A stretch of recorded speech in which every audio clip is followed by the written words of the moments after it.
presenta su programa Doctrina Apostólica. Un programa dirigido al cuerpo de Cristo que profundiza sobre las doctrinas fundamentales de las Sagradas Escrituras y la historia del pensamiento cristiano. Durante los próximos 60 minutos, disponga su corazón y su mente para conocer más de Doctrina Apostólica. Bienvenidos.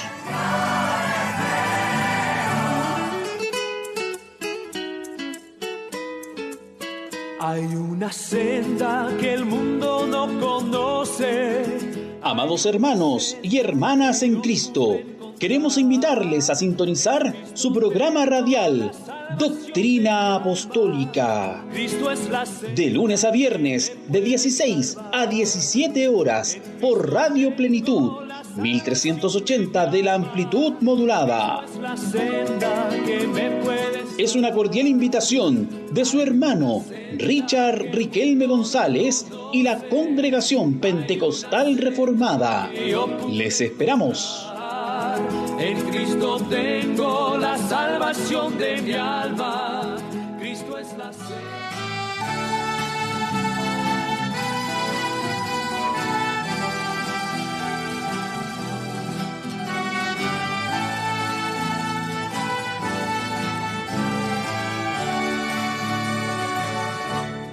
Amén, amén, amén, amén. Estamos contentos, mis amados, de estar junto a ustedes en esta hora. Les saluda a su servidor, el hermano Richard Riquelme González. Amén, en este día 19 de mayo, en este día viernes, y ya damos comienzo a nuestro programa radial Doctrina Apostólica. Amén, así que esperamos en el Señor el poder ser un motivo de bendición para sus vidas, porque nuestro objetivo, hermano, es poder ser de bendición, ¿ya? Y este término bendición, hermano, va más allá de, digamos, de un tema económico, de un tema material. Tiene que ver con la persona, hermano, que Dios bendice para que sea de bendición para otros, para que ayude a otros, para que en este caso, por ejemplo, por medio de la palabra, le dé claridad a otros. El predicador, hermano, cuando es bendición, en la gracia de Dios, esa persona puede restaurar, puede, hermano, ser un instrumento de sanidad física, de sanidad emocional, etcétera. Amén. Así que Dios nos ayuda a poder ser una bendición. Estamos en un tiempo, hermano, con el que la gran mayoría de las personas busca que lo bendigan. Ya pocas personas dicen quiero ser una bendición yo como persona. No solamente una ofrenda, no solamente un aporte, que eso es una bendición en sí mismo. Pero qué diferente es cuando uno dice, oye, esta persona, este creyente es una bendición. Qué lindo, hermano. La persona, su comportamiento, su forma de conducirse, su forma de actuar, su respeto es una bendición. Así que Dios bendiga a todos los que tienen ese anhelo de ser una bendición, como Dios le dijo a Abraham, que Abraham iba a ser bendecido y él sería una bendición, él como persona. Y bueno, esperamos, hermano, que en el día de hoy nosotros podamos ser una bendición, entonces, en este programa Doctrina Apostólica. Hoy día vamos a estar hablando un poquito acerca de el matrimonio judío, hermano, en el tiempo del Mesías, ¿ya? Cómo era culturalmente el matrimonio entre ese hombre y esa mujer judía. Vamos a estar hablando un poquito acerca de aquello, ¿ya? La hermanita Francesca nos dice, Dios te bendiga y te use en el programa radial, mi amado esposo, escuchando desde Puente Alto. Amén, Dios bendiga a la hermanita Francesca, que sin lugar a dudas ha sido una tremenda, pero gigantesca bendición, ¿ya? Eso lo digo, hermano, con todas sus letras. Entonces vamos a partir hablando de inmediato, hermano, para redimir el tiempo. Vamos a partir hablando acerca del lugar de la mujer judía en tiempos de Jesús el Mesías, ¿ya? La mujer judía en la sociedad del primer siglo, ya en la sociedad judía del primer siglo, se relacionaba libremente con sus pares, no teniendo un estado de inferioridad, sino de igualdad. Incluso llegaba a participar en la toma de decisiones de la familia. Además, podía comunicarse directamente con hombres. Esto toma mucho más valor cuando comparamos el rol que ocupaba la mujer en las culturas no judías, en las culturas orientales, en aquel mismo tiempo.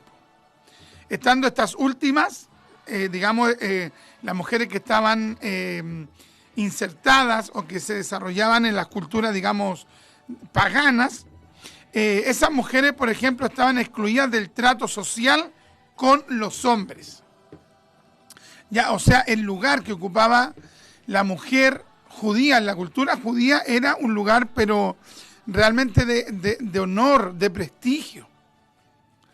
Claro, uno lee la palabra, hermano, y uno encuentra que hay cosas que son tan comunes, que Cristo, por ejemplo, tuviese entre sus seguidores a mujeres. Para uno eso es común, pero veamos eso en perspectiva, veamos eso a la distancia, veamos eso de aquí a 2000 años, veamos eso de aquí, hermano, por ejemplo, a cómo ven las cosas, por ejemplo, los musulmanes. ¿Es usted cómo los musulmanes, hermano, tratan a sus mujeres? Ellas no pueden comer con los varones. Si van caminando por alguna calle, por ejemplo, la mujer tiene que ir varios metros atrás. Entonces, hermano, hay un trato bien vejatorio, bien denigrante hacia la mujer. Pero hace 2000 años atrás, hermano, ya en la cultura judía había un trato excepcional hacia la mujer. Ahora, ¿de dónde venía ese respeto, ese trato? Indudablemente de la Biblia, de la palabra de Dios. Los creyentes, al leer la Escritura, los judíos, al leer la palabra, comenzaban a tratar con dignidad a la mujer. Entonces, es por eso que nosotros, especialmente como cristianos, hermanos, debemos dar un ejemplo a la sociedad. Porque nosotros no solamente tenemos el Antiguo Testamento, tenemos el Nuevo Testamento. Entonces es en nuestros círculos cristianos donde la mujer tendría que gozar del mejor trato. Es en nuestras familias cristianas donde la mujer debería tener un trato sin igual, hermano. ¿Por qué? Porque si hace 2000 años atrás los judíos marcaban una diferencia en relación a las otras culturas, ¿cuánto más nosotros, los cristianos que tenemos el Antiguo Testamento y el Nuevo Testamento, y sabemos cómo Cristo trató a las mujeres? Y esto no tiene que ver con feminismo, no tiene que ver con las ideologías izquierdistas, hermano, que han impregnado las culturas. No, porque allí a la mujer le dan una posición sobre el hombre. En cambio, el cristianismo habla de una igualdad en el hogar. Claro, tenemos diferentes roles, diferentes funciones, pero nosotros tenemos que mentalizarnos, focalizarnos en que nuestras mujeres cristianas, hermano, de la iglesia, de nuestro hogar, hermano, gocen del mejor trato que una mujer podría tener, de tal manera que esa mujer pueda decir, por ejemplo, qué bendición el ser cristiana, primero por seguir a Cristo, y segundo, porque tengo un buen esposo, porque tengo al mejor esposo, porque tengo al mejor marido, y que las hijas de ese matrimonio cristiano puedan anhelar el tener un esposo cristiano, porque han visto cómo el papá trata a la mamá. ¿Se dan cuenta, no, hermano? Qué tremendo. La mujer judía de aquel entonces tenía una participación activa en la vida religiosa del judaísmo. El judeo cristiano Alfred Edersheim, hablando acerca de esto, nos dice, comillas, en Israel la mujer pura, en Israel la mujer es pura, el hogar feliz y la familia santificada por la religión judaica, que consistía no solo en servicios públicos, sino que entraba en la vida diaria. ¿Esto dónde sale? En el libro Usos y Costumbres de los Judíos en los tiempos de Cristo, página 157. De hecho, esta era la opinión generalizada de los judíos acerca de la mujer judía. El mismo apóstol Pedro hace eco o mención de aquella opinión, diciendo: aquellas santas mujeres en otro tiempo. Primera de Pedro, capítulo 3, versículo 5. Ya, o sea, la mujer judía, hermano, recibía el mejor trato que podía haber tenido una mujer en aquel primer siglo, pero también la mujer judía se distinguía por ser una mujer que buscaba el ser diferente a las otras mujeres. Se distinguía por su piedad. La mujer judía, la mujer del primer siglo, tenía un trato excepcional, un trato de respeto por parte del hombre en la sociedad judía, pero también esa mujer judía marcaba una diferencia con el resto de las mujeres. Es por eso que Pedro, hablando de ellas, dice aquellas santas mujeres. Primera de Pedro, capítulo 3, versículo 5. Por lo tanto, podemos concluir que la mujer judía en tiempos del primer siglo y desde tiempos inmemoriales en la cultura judía gozó de una gran reputación. Incluso el Talmud judío, que es un libro sagrado de los judíos que no es inspirado, incluso el Talmud judío, hablando de Sara, nos dice que era una mujer respetuosa y obediente con Abraham. Léase Tanch 28:6. Ya, o sea, la mujer judía, hermano, del primer siglo tenía modelos a seguir.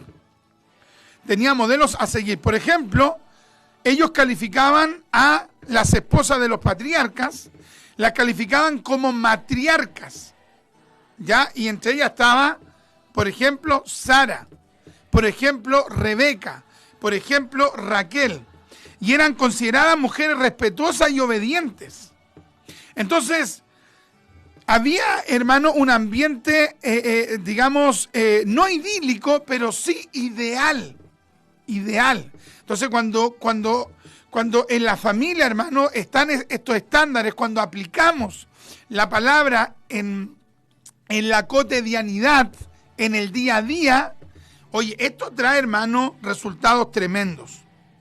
Edersheim, hablando acerca de esto, dice que los rabinos judíos designaban, como mencionamos, a Sara, Rebeca, Raquel y también a Lea, como las cuatro madres, o las matriarcas, las cuatro madres, producto de la participación que tuvieron en la formación del pueblo de Israel. Entonces, hermano, claro, Abraham fue un tremendo hombre de Dios.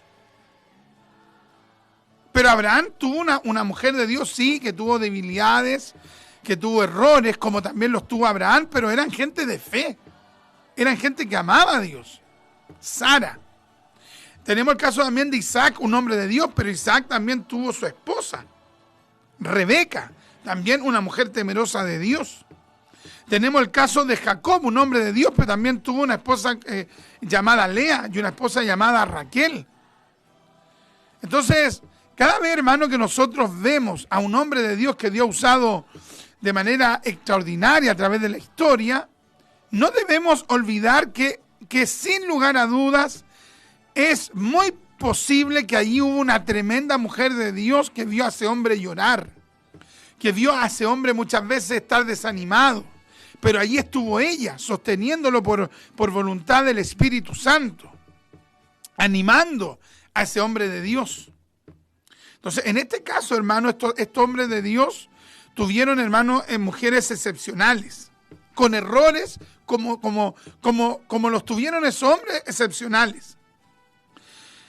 Pero amaban a Dios.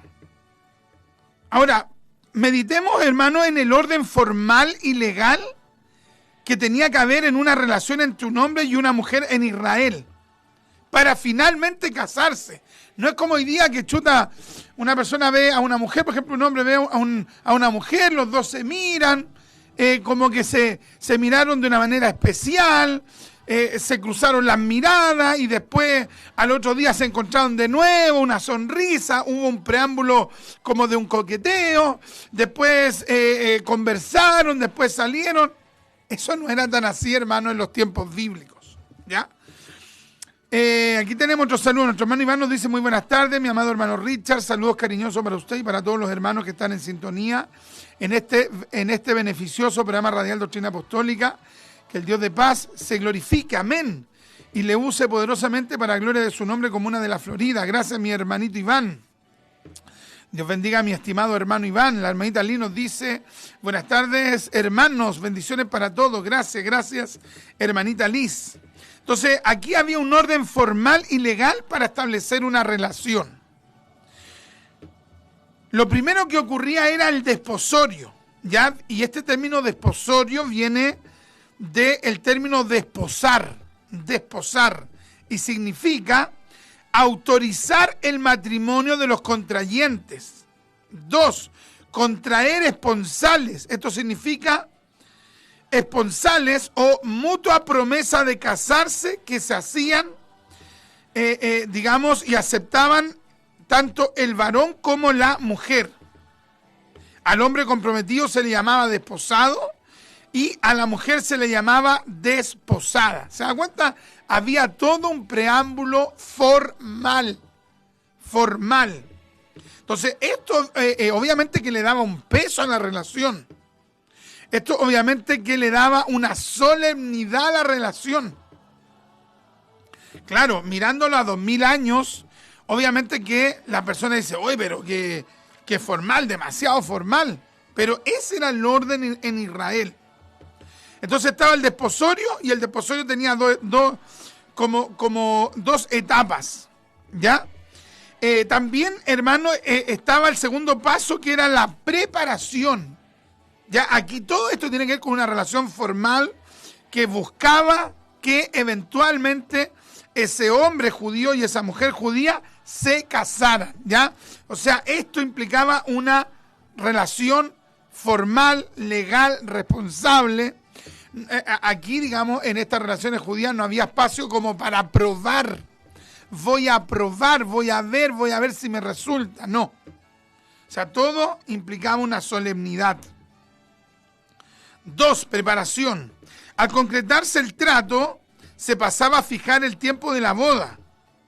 Y desde esa fecha la mujer ya quedaba oficialmente vinculada a su eventual esposo.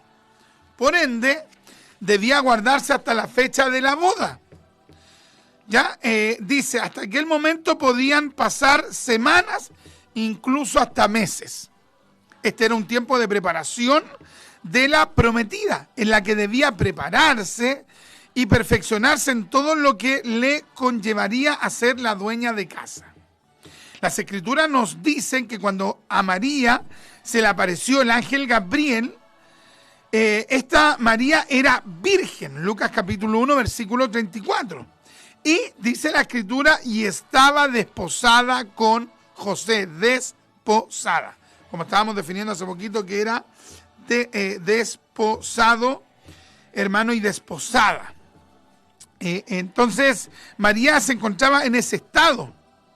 Por ejemplo, aquí no corría los términos, por ejemplo, que hay aquí en Chile: pololeo, otras cosas más fugaces, términos más vulgares, atraque, otros que hablan otros términos que no me recuerdo bien, pero hablan de otro tipo de de relaciones antes de lo formal. Aquí en Chile, hermano, somos expertos para eso, en crear términos para relaciones informales. ¿Y tú en qué estás?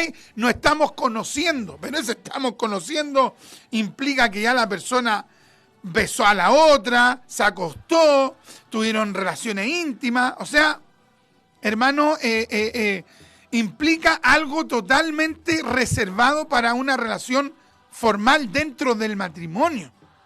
Pero aquí en Chile, hermano, en ese sentido estamos muy, muy lejos del modelo bíblico. Porque en el modelo bíblico se exigía responsabilidad, en la cultura judía se exigía respeto, se exigía compromiso, se exigía responsabilidad. Entonces María estaba desposada con José, es decir, estaba comprometida con José para la boda o casamiento. Léase Lucas capítulo 1, versículos del 26 al 27, Mateo capítulo 1, versículo 18. Por ende, se entiende que José ya había experimentado todo el proceso que comprendía en sí el desposorio anteriormente relatado, de que una virgen daría a luz al Mesías estaba profetizado ya en las Escrituras en Isaías 7:14. Ya esta palabra de que María iba a ser virgen, esta palabra estaba profetizada por el Espíritu Santo 700 años antes de Cristo, ¿ya? Entonces, tenemos que subrayar esto, que María fue virgen cuando conoció a José, cuando ella estaba desposada. María era una mujer virgen, era una joven virgen. Y de hecho fue virgen hasta después de tener al Mesías, y luego ella tuvo su intimidad con José. Véase Mateo capítulo 1, versículo 25, también véase Génesis 4:11. Génesis 4:17, Génesis 4:25. ¿Ya? Entonces, tenemos que tener claro esto, hermano, que José, hermano, había tomado en serio su relación con María. Por eso, el texto dice que María estaba desposada con José. Ahí no había un conocerse a la chilena. Ahí no había un pololeo, un atraque. No sé qué otros términos usarán hoy día los jóvenes, ¿ya? Pero aquí en Chile se van inventando términos que implican amigos con ventaja. Miren los términos, hermano. Amigos con ventaja. El amigo con ventaja puede hacer todo lo que hace el esposo, pero sin hacerse responsable de la mujer. ¿Cómo está esa? Obviamente, hermano, que para el picaflores, un modelo bíblico responsable, lo hace tiritar. Porque implica responsabilidad, implica deber. Y donde él, un picaflor, quiere andar probando en todos lados. Quiere probar aquí, quiere probar allá, quiere probar acá. Y después quiere emitir un juicio para ver cuál le gustó más. Pero en el modelo bíblico, no. José no se dio esas licencias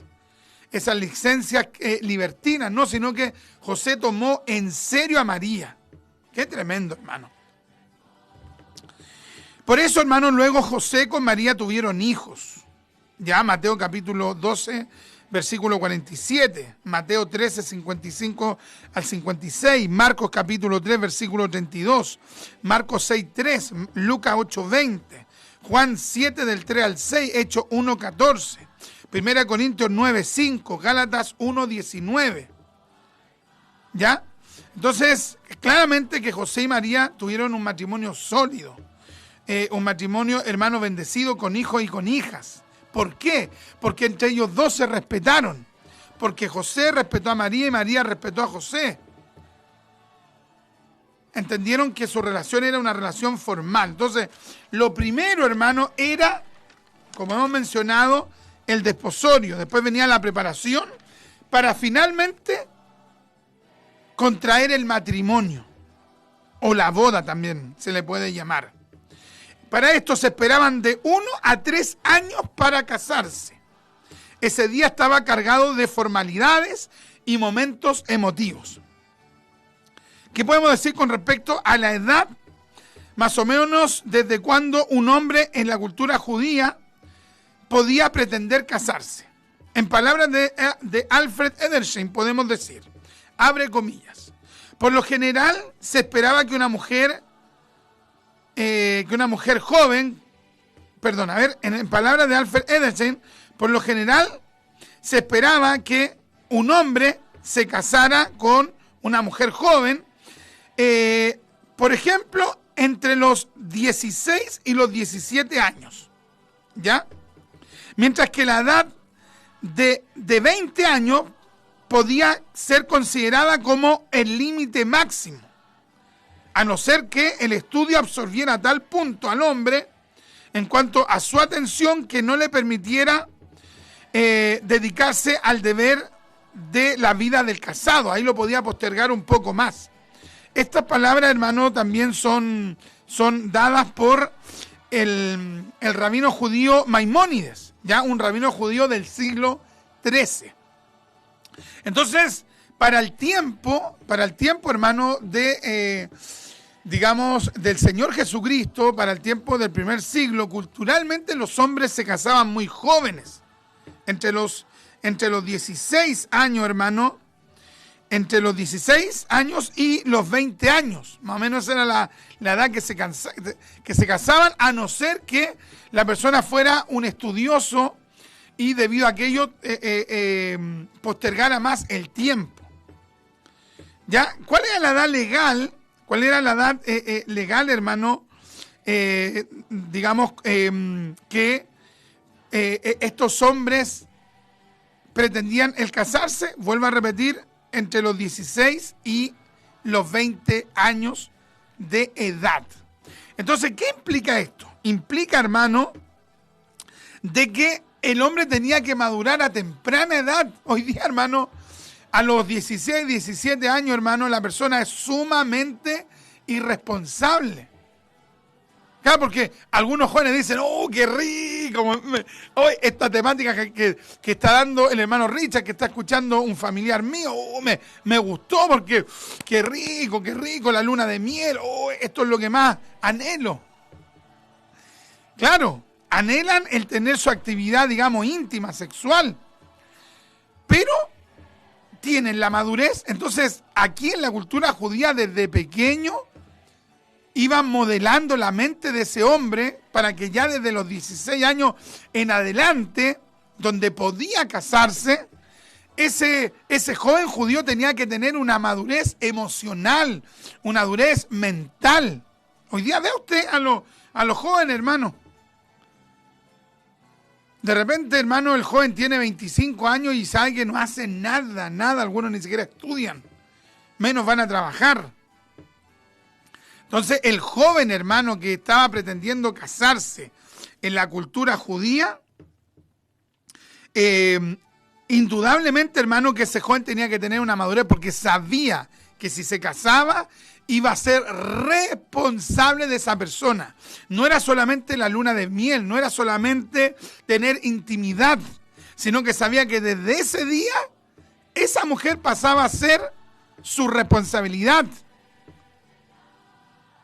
Entonces, el joven, hermano, en la cultura judía tenía que saber que se le venía un deber tremendo, no era solamente pasarla bien. Entonces, había muchos hermanos que, por ejemplo, a los 16, 17, 18 años, digamos que desposaban a una mujer, pero podían pasar incluso hasta 3 años para que recién se casara. Y en ese año, en esos 2 años, en esos 3 años que este hombre esperaba para finalmente casarse propiamente tal, ese joven judío, ¿qué es lo que hacía? Se dedicaba a trabajar, se dedicaba, hermano, a reunir recursos, se dedicaba a formar su nido, hermano. ¿Se dan cuenta, no? Entonces era imposible, hermano, tomar este tema a la ligera. Era imposible porque exigía, hermano, una responsabilidad. Qué tremendo, hermano. Desposorio y matrimonio, el uno al principio y el otro después de un tiempo prolongado, hasta 3 años aproximadamente, aunque desde el primero, el desposorio, a la mujer se le trataba como en estado de casada, ¿ya? O sea, si una mujer era desposada, que era como la primera etapa de las 3 partes, si una mujer era desposada, aunque todavía no se casaba, tomaba el estatus de una mujer casada. Obviamente que el esposo no podía tener, el desposado no podía tener intimidad con esa mujer, pero ya desde ese día esa mujer quedaba reservada, ese hombre quedaba reservado para esa mujer y no podían, hermano, poner los ojos en otra persona. Entonces, es por eso que el tema no era tan sencillo, decir, voy a probar. Por ejemplo, es difícil que en el primer siglo un hombre y una mujer hubiesen dicho, voy a probar para ver si me desposan, y que el hombre dijera, voy a ver a quién desposo ahora. No.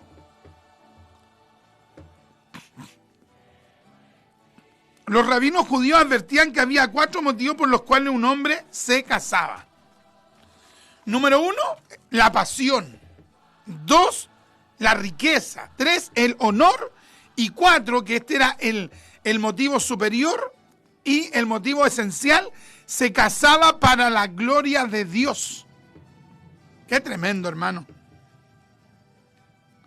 Los primeros vivían en desgracia, dicen los rabinos. Los que se casan solamente por pasión, por riqueza y por honor, esos, hermano, finalmente iban a tener una vida de desgracia. En cambio, el judío que se casaba por la 4ª razón, que es la esencial para la gloria de Dios, ese era el hombre y por consiguiente la mujer. Ellos dos eran los que Dios respaldaba bendiciéndolos. Véase Yalkut, hermano, sobre Deuteronomio capítulo 21, versículo 15. Qué tremendo, hermano. ¿Qué tenemos por acá? Tenemos ya las 4:31. Vamos recién en la página 3. Ya son 5. No sé si alcanzaremos. La hermanita Lee nos dice, Jesús realmente fue un revolucionario en su trato hacia las mujeres porque las trató con respeto y dignidad y le incluyó en su ministerio. De hecho, algunas de las personas más cercanas a Jesús eran mujeres, María Magdalena y Marta, por ejemplo.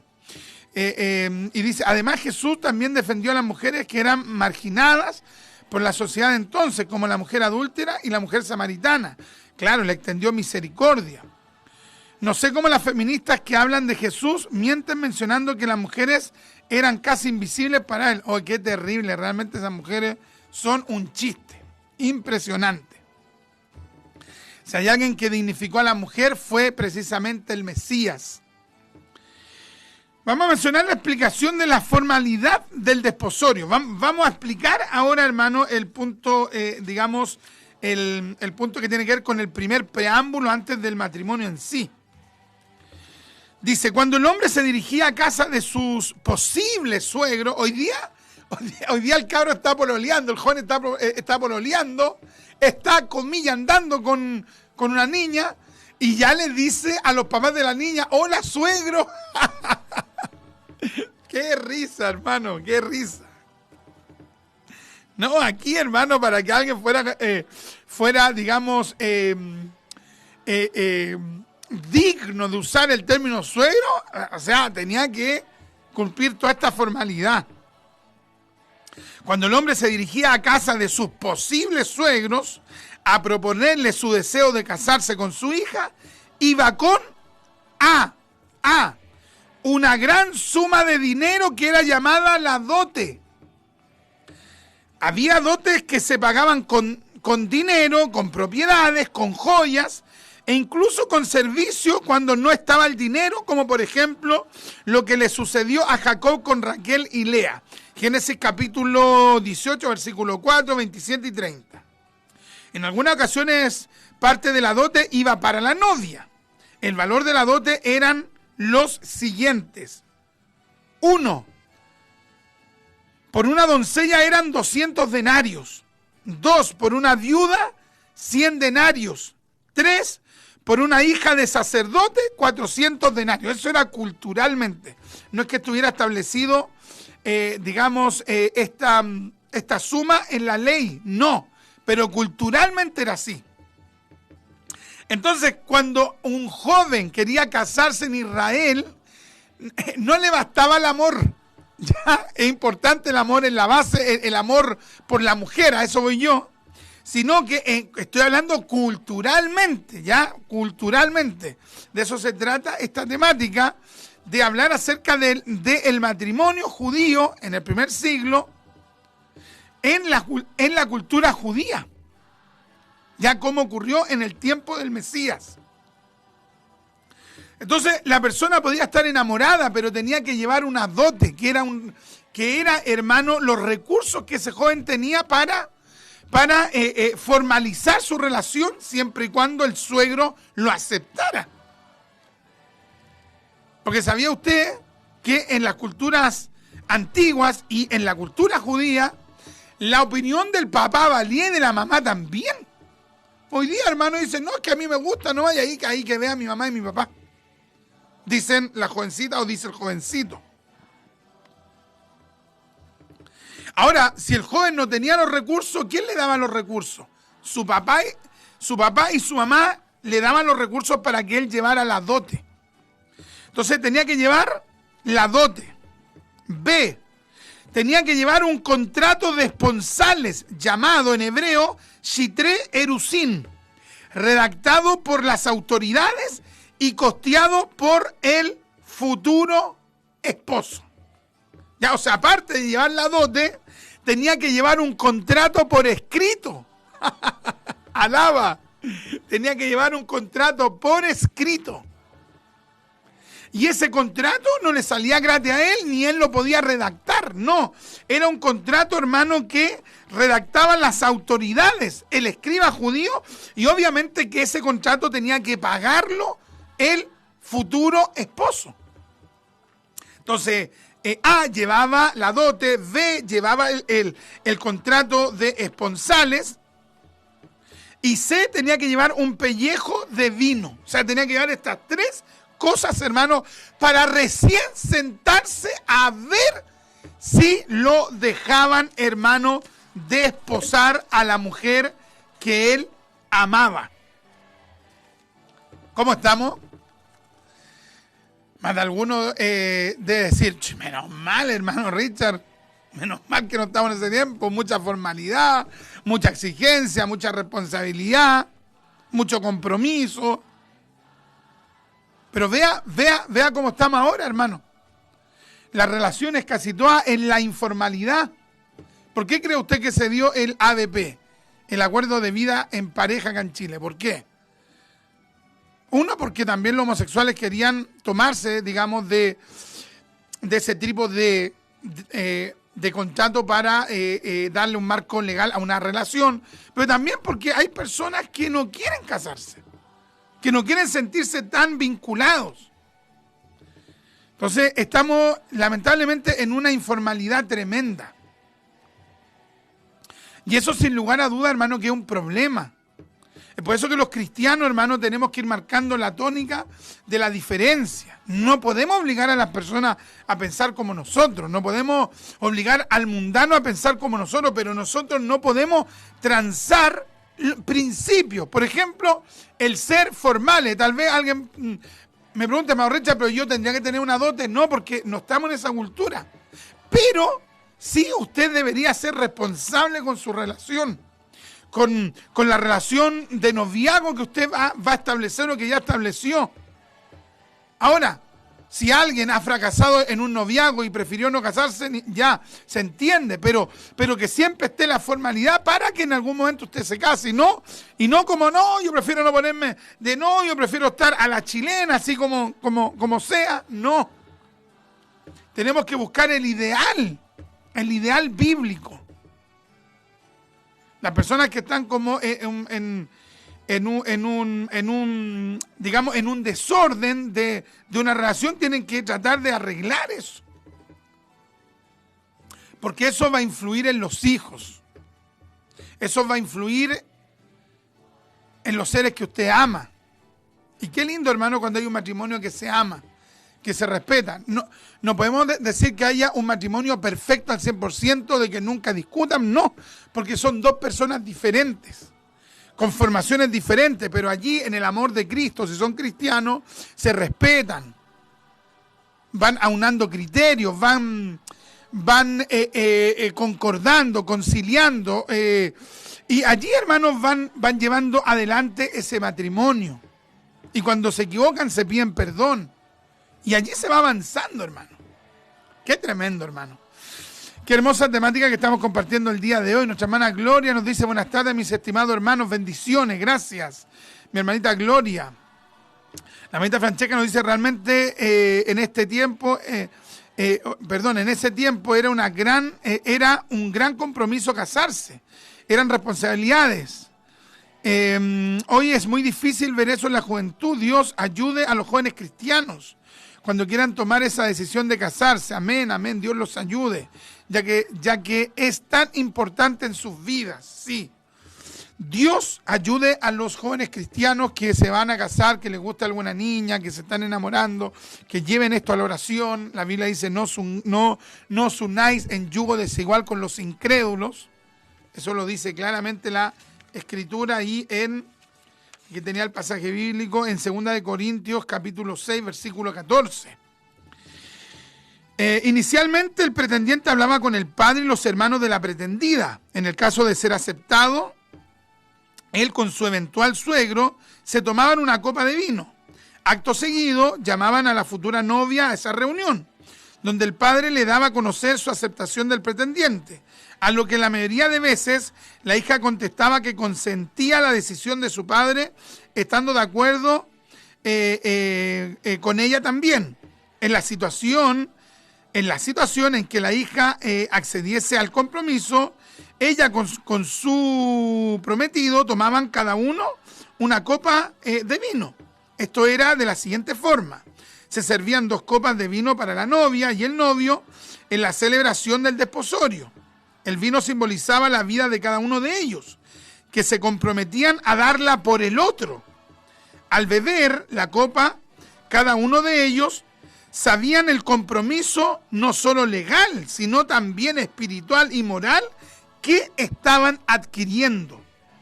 Era una celebración inmensamente emotiva. Luego el comprometido le decía a su prometida: no volveré a tomar esta copa hasta que vuelva a verte, e iré a preparar lugar para que donde yo esté, tú estés conmigo. Es decir, el novio iba a preparar un lugar donde vivir. Por lo general, su casa era independiente de la casa de sus padres, aunque siempre había algunas excepciones. El desposorio era un compromiso formal, tan importante como el casamiento mismo, que por lo general este último se realizaba entre 1, 2, incluso hasta 3 años después.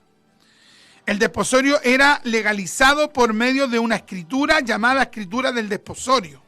Y Edersheim nos comenta al respecto, comillas, abre comillas: estas escrituras estipulaban las obligaciones mutuas, la dote y todos los demás puntos acerca de lo que las partes habían expresado su acuerdo. Qué tremendo, hermano. Hermoso el meditar en estas cosas. Vamos a seguir esta lectura tan interesante de esta recopilación de información en cuanto a las relaciones de jóvenes o adultos que iban a casarse.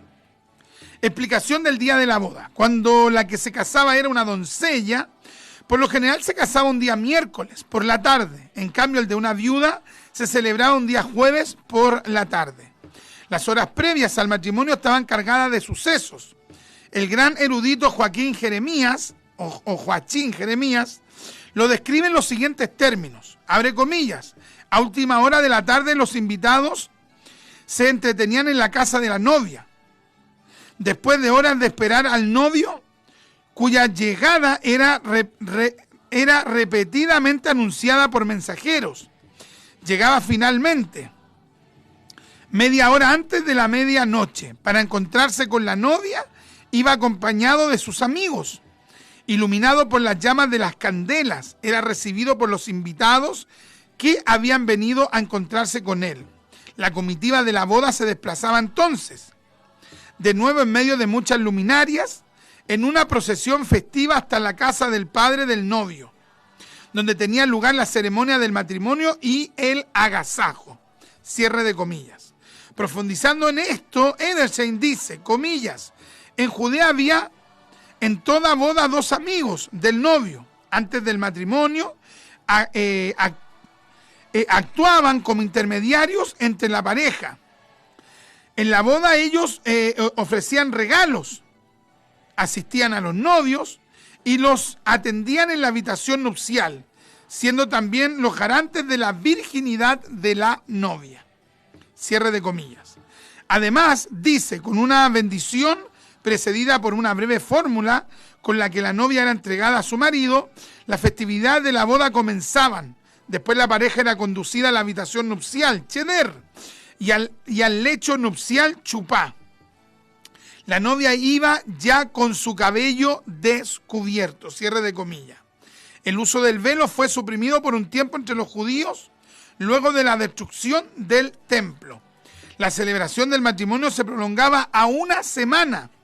Sin embargo, los días nupciales se extendían por todo un mes. Ya, vuelvo a leer, la celebración del matrimonio se prolongaba a 1 semana. Sin embargo, los días nupciales se extendían por todo un mes. En la ceremonia, la novia era llevada a la casa del novio con ciertas formalidades. El apóstol Pablo a los miembros de las comunidades cristianas del primer siglo les amonestó y les amonesta por el Espíritu, nos amonestan las Escrituras a que no nos unamos en yugo desigual y, hermano, a que nosotros tengamos ese respeto, ya, esa solemnidad, hermano, en el matrimonio. Habla también del lecho sin mancilla. Y de hecho Pablo dice que los creyentes deben casarse en el Señor. 1 Corintios capítulo 7, versículo 39. Amén.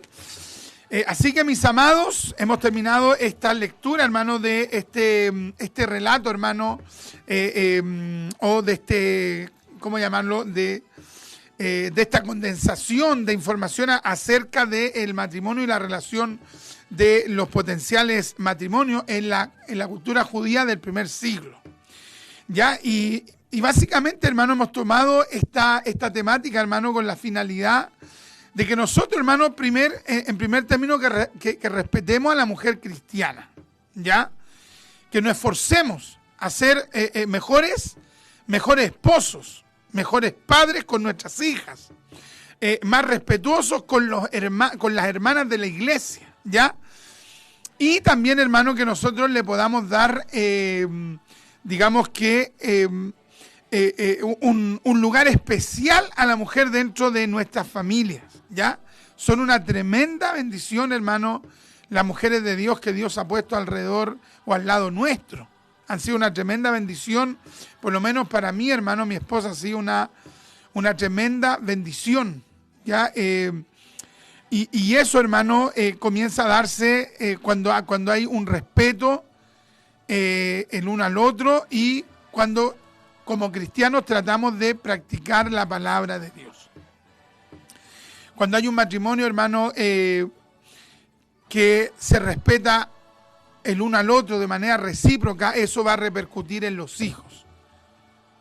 No podemos negar, hermano, que hay problemas, hay personas que se separan, hay personas que se divorcian, que tienen crisis, hay personas que se separan por un tiempo y luego vuelven. O sea, hay situaciones, hermano, no óptimas en una iglesia, ¿ya? Pero, hermano, eso no significa que nosotros no vamos a buscar el ideal bíblico. El ideal bíblico es que el hombre se case con una mujer, por tanto el hombre dejará, digamos, por tanto dejará el hombre a su padre y a su madre y se unirá a su mujer. Y ya no serán dos, sino que una sola carne. Entonces, cuando el cristiano entiende eso, hermano, va a comprender que si daña a su mujer, se daña a sí mismo, porque es uno. Y a la inversa también, si esa mujer daña a su esposo, se va a dañar a sí misma. ¿Por qué? Porque son uno. No son uno únicamente en el acto sexual. Son uno, hermano, desde que se casaron, desde que se unieron, desde ahí en adelante, ellos se comprometieron a tener un proyecto de vida en común. ¡Qué tremendo, hermano! Así que Dios nos bendiga, mis amados, Dios nos ayude a poder mejorar, Ya, yo creo que todos tenemos que mejorar, todos los casados.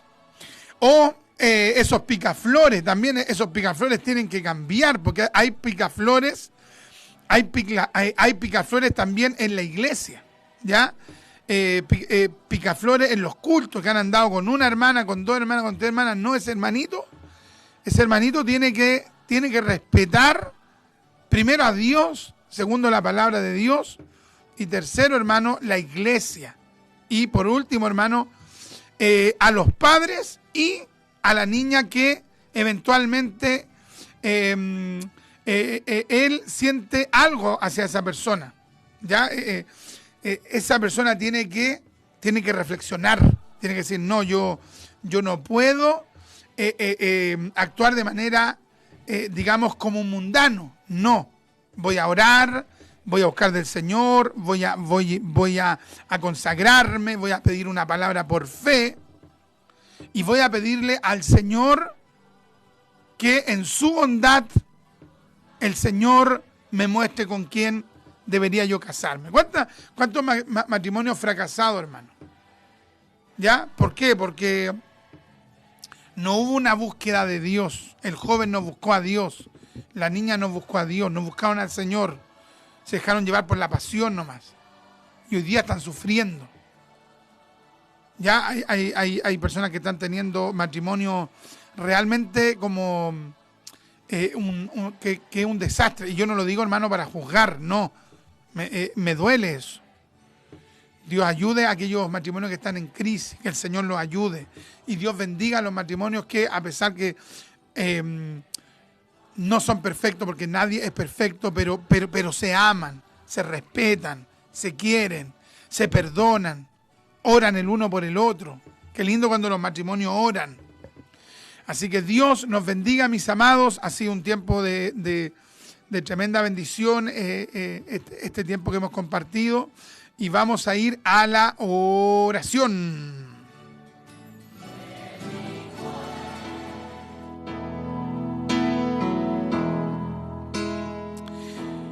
Amantísimo Dios, yo quiero darle gracias por haberme dado esta oportunidad de compartir esta hermosa temática. Padre mío, mi Dios, ayúdenos a poder respetar a aquellas mujeres que están cerca nuestro, mi Señor. Mayormente a nosotros los casados, a respetar a nuestras esposas, a amarlas, a cuidarlas, a ser comprensivos, Padre mío, y que ellas puedan ser comprensivas con nosotros.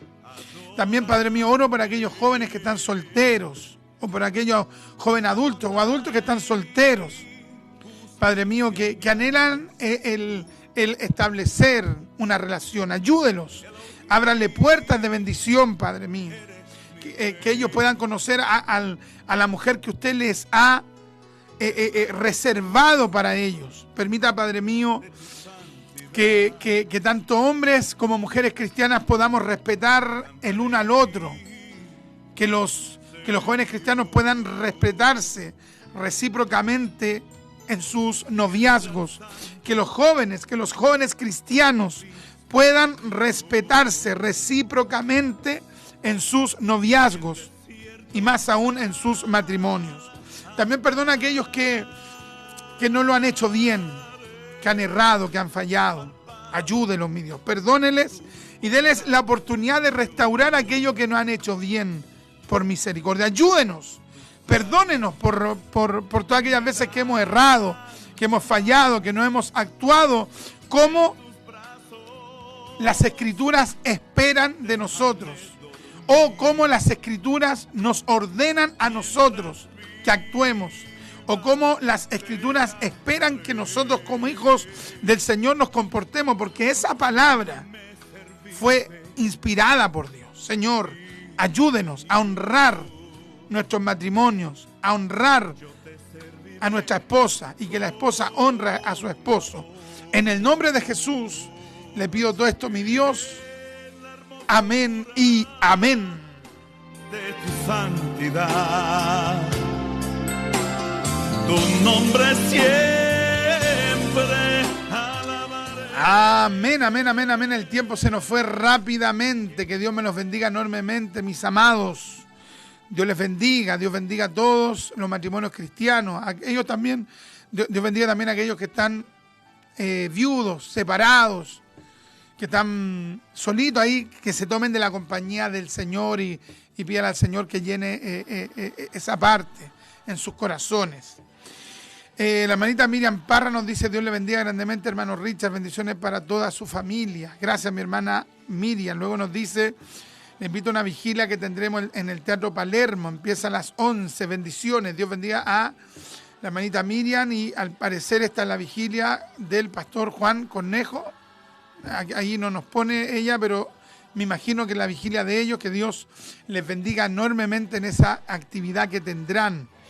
Mi amada esposa me escribe, me dice: siempre tiene que haber respeto en el matrimonio y sobre todo el amor a Dios de cada uno, ya que esa es la base. Amén. Ya, mis amados, fue un hermoso tiempo. Que Dios me los bendiga. Maranata, el Señor viene.